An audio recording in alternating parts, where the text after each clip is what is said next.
Dans la basilique du Saint-Sépulcre, le custode de Terre Sainte a présidé une messe en mémoire de l'invention de la Sainte Croix, une solennité célébrée uniquement à Jérusalem. Des milliers de fidèles de Terre Sainte se sont réunis à Haïfa afin de prier pour la paix et participer à la traditionnelle procession en l'honneur de la Vierge Marie jusqu'au mont Carmel. La visite de l'archevêque de Canterbury en Terre Sainte, 12 jours entre visites, rencontres et célébrations sous le sceau du dialogue et de l'œcuménisme. Le village d'Al-Rader, à quelques kilomètres de Bethléem, a célébré la fête de Saint-Georges et des centaines de fidèles se sont rassemblés dans l'église pendant 2 jours. Entre le 4 et 6 mai, Jérusalem a accueilli la 2e édition du festival, l'occasion de dynamiser la ville et de développer son potentiel touristique.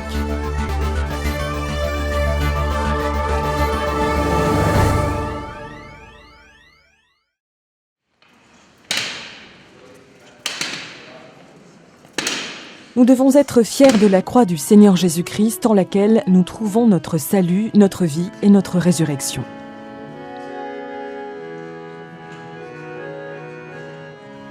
C'est là le cœur de la liturgie de la solennité de l'invention de la Sainte Croix, célébrée dimanche 7 mai en la basilique du Saint-Sépulcre.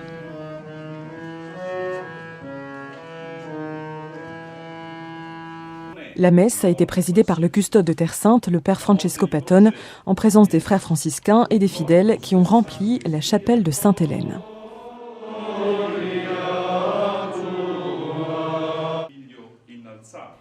Dans son homélie, le père Patton a expliqué qu'en 326 ou 327, Sainte-Hélène, la mère de l'empereur Constantin, vint en pèlerinage en Terre Sainte et décida de restituer aux chrétiens les lieux saints qui avaient été cachés durant l'époque des persécutions.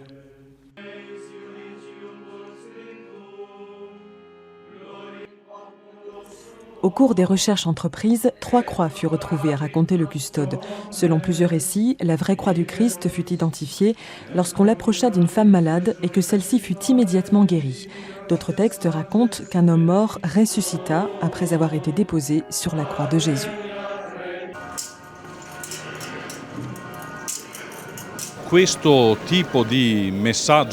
Ce type de message lié à l'invention de la vraie croix nous dit aussi quelque chose sur le mystère de la croix, parce qu'à travers ce récit, on apprend que nous trouvons la guérison et le salut seulement dans la croix de Jésus.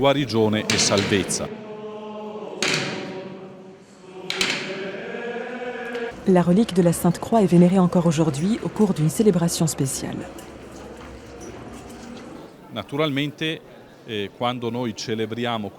Quand nous célébrons cette fête, nous ne faisons pas une espèce de chorégraphie liturgique.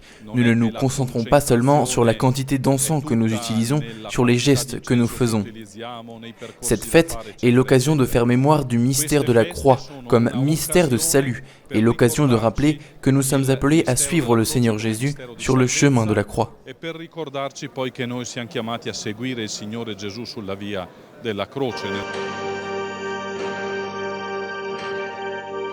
Jusqu'en 1960, l'Église célébrait la Sainte Croix 2 fois par an, son invention en mai et son exaltation en septembre. Ces 2 fêtes ont ensuite été réunies en une seule. Ce n'est qu'au Saint-Sépulcre, pour des raisons historiques et d'autres liées au statu quo, que l'invention de la Sainte Croix est célébrée encore aujourd'hui. La célébration s'est conclue par une procession durant laquelle la relique a été portée à l'intérieur de l'édicule du Saint-Sépulcre. Les fidèles ont ensuite eu la possibilité de prier devant ce signe qui témoigne de l'amour de Jésus.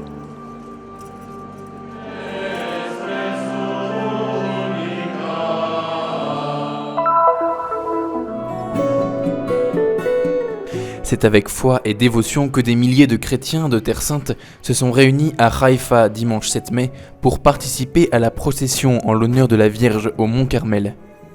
Une fête qui a attiré des chrétiens de tout rite, générations et villes de Terre Sainte, qui a vu la présence de quelques évêques ainsi que de nombreux prêtres et religieux.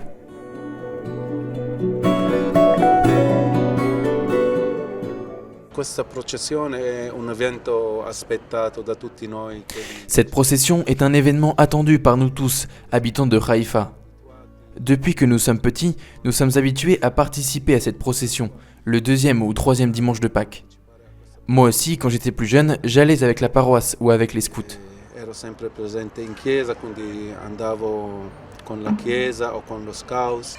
L'origine de cette manifestation religieuse remonte à l'année 1919, après la fin de la Seconde Guerre mondiale.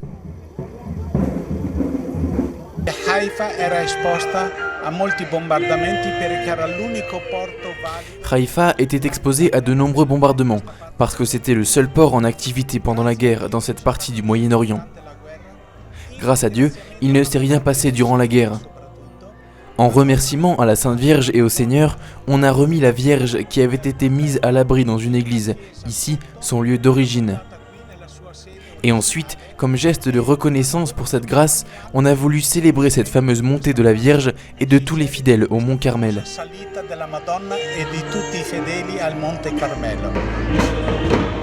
La marche, qui a duré de près de 3 heures, a été animée par les percussions des scouts, la prière du chapelet et des hymnes mariales. Durant tout le trajet, le char qui transportait la Vierge est passé de main en main.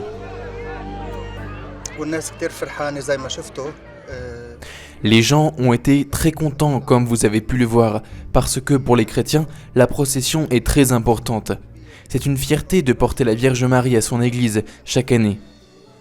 C'est la fierté d'être chrétien, de pouvoir exprimer son amour pour la Vierge et Jésus.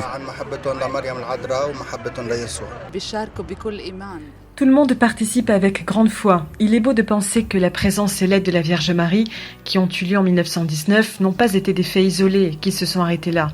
La Vierge continue de nous accompagner. Elle est présente dans nos vies à chaque instant.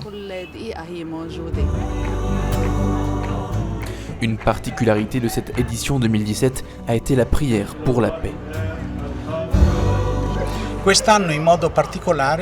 Cette année, de façon particulière, la procession a une connexion avec la Vierge de Fatima, dont on célèbre le centenaire des apparitions. Là, la Vierge a demandé de prier pour la paix, et c'est ce que nous faisons aujourd'hui. Nous avons demandé la paix pour le Moyen-Orient, en Syrie, en Égypte, en Irak et ici, dans notre pays, la Terre Sainte. E per il nostro paese, la Terra Santa.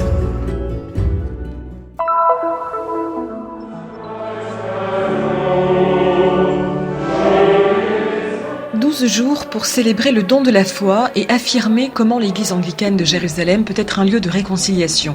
C'est avec ces paroles que l'Ambers Palace a voulu annoncer la visite de l'archevêque anglican de Canterbury, son Excellence Justin Portal Welby, en Terre Sainte. Pèlerins dans les lieux saints, mais pas seulement, de la Jordanie à Gaza, de la Galilée à Jérusalem et Bethléem, pour rencontrer les chefs des églises, les leaders politiques, mais surtout les chrétiens locaux, et leur donner une lueur d'espérance.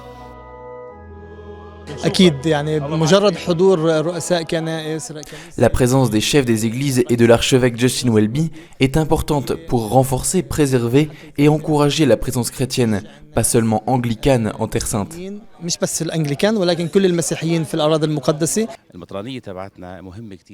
Sa visite est importante parce qu'elle renforce la présence anglicane et chrétienne. Les chefs des églises se sont réunis pour l'accueillir dans ce pèlerinage à dimension œcuménique. Sa présence ici nous aidera dans le futur, aidera les chrétiens locaux à rester ici. Ce partenariat important entre Jérusalem et Canterbury s'est concrétisé dans la journée du dimanche 7 mai, lorsque, durant la célébration œcuménique en présence des représentants des différentes églises chrétiennes de la ville sainte, le primat de la communion anglicane a reçu le titre honorifique d'évêque canonique du Mont Carmel dans la cathédrale Saint-Georges. En décernant aujourd'hui ce titre honorifique, nous avons voulu renforcer symboliquement notre union avec la communion anglicane. Puisse sa présence ici faire en sorte que cette communauté, cette cathédrale dans la ville mère de notre foi, Jérusalem, puisse rester encore plus unie à celle de Canterbury, siège de la communion anglicane pour le monde entier. Une visite riche de signification et qui a voulu donner un peu d'espérance au milieu des nombreuses difficultés. Le Christ est ressuscité, il est vraiment ressuscité. Alléluia. Je l'ai entendu partout autour de moi, même au milieu des difficultés, des tribulations et des ténèbres. Quand nous étions à Gaza, il disait « Le Christ est ressuscité ». Ailleurs aussi, il disait « Le Christ est ressuscité ». Nous savons qu'il y a l'espérance dans la résurrection, même si, en cette vie, nous faisons l'expérience des sacrifices et des douleurs qui semblent se concentrer, surtout dans cette partie du monde. Quand nous regardons autour de nous la complexité de la situation ici, on se demande ce que peut être la solution. D'où l'espérance peut-elle venir? Et la réponse est toujours la même, le Christ est ressuscité.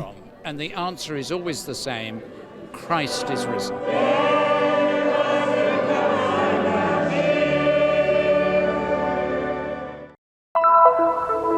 Με θυμών ο Θεός γνωτέθνη και ητάστε ότι με θυμών ο Θεός.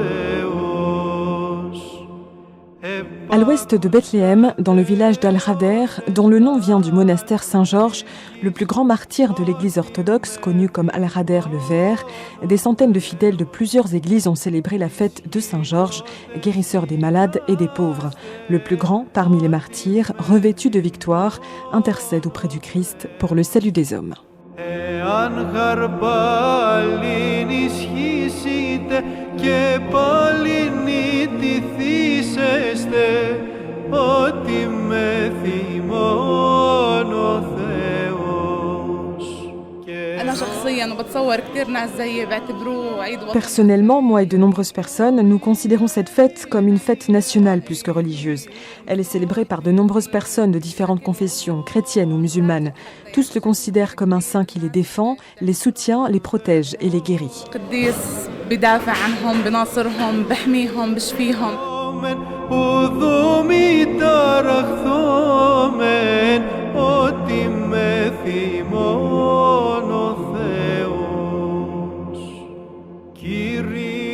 Dans une scène très émouvante qui manifeste le sens profond de l'amour et de la tolérance dans leur expression la plus haute et la plus belle, une musulmane palestinienne revêtue d'un habit traditionnel allume un cierge que les fidèles utilisent pour se libérer d'un vœu et répète « J'ai confiance en Dieu et en toi, Saint-Georges ».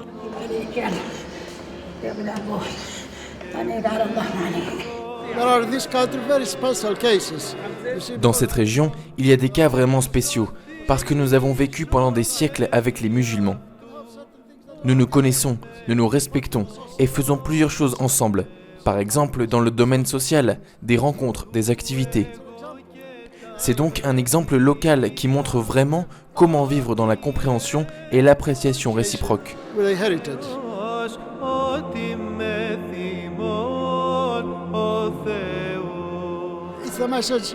C'est un message d'amour, de compréhension, de cohabitation, et c'est déjà une habitude depuis des siècles, une tradition.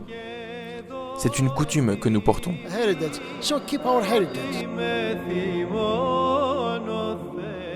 Outre les prières durant la fête, les fidèles suivent des pratiques très spéciales. Se libérer d'un vœu, marcher pieds nus depuis Bethléem, Beit Jala et Beit Sahour, allumer des cierges, distribuer du pain béni décoré avec une image de Saint-Georges à la fin de la messe ou encore porter un collier de fer.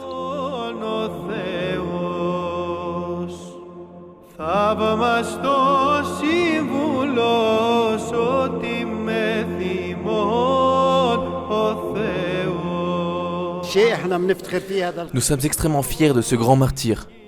Et grâce à lui, nous comprenons le sens du martyr pour la foi et la patrie, parce que Saint Georges défendait aussi sa patrie. C'est un lieu sacré pour nous. Dans l'Antiquité, on amenait ici les personnes souffrant de maladies mentales et psychologiques. On leur mettait ce collier de fer, ils guérissaient et retournaient chez eux. Depuis lors, le collier est conservé dans l'église et selon la tradition, il est utilisé pour obtenir la guérison des maladies.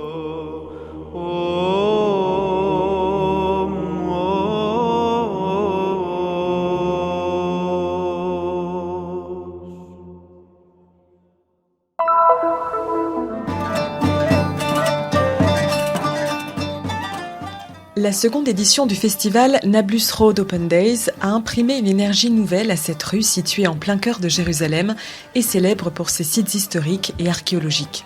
Du 4 au 6 mai, des milliers de Hiérosolomitains ont ainsi pu participer aux différentes activités culturelles, artistiques et récréatives organisées après une longue période d'abandon due au changement démographique de ces 50 dernières années.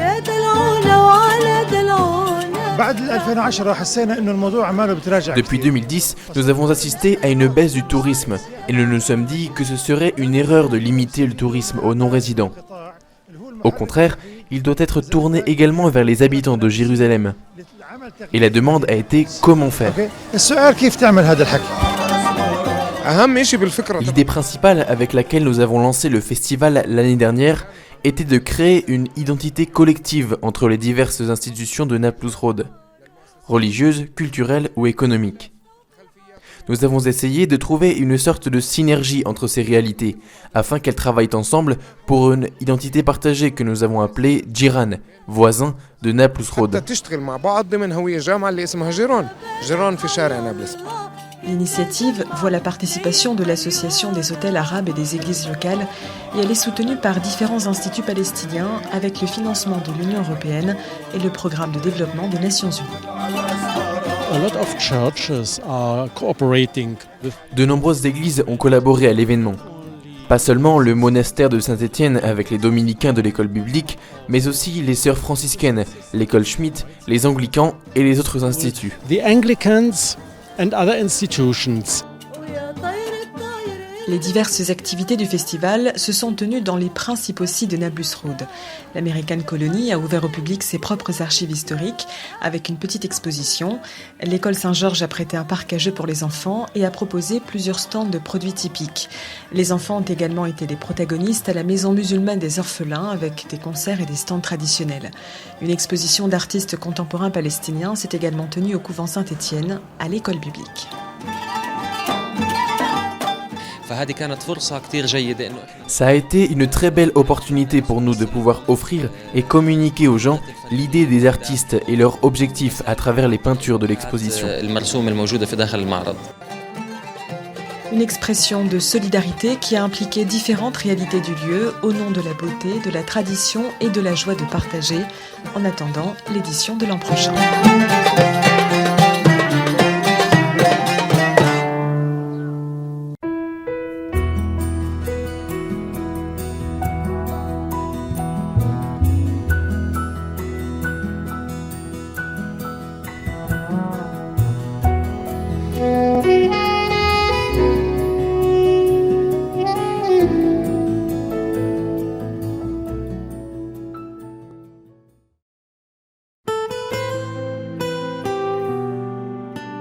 La mission du Christian Media Center est d'apporter au monde le message de la Terre Sainte, la terre du 5e évangile.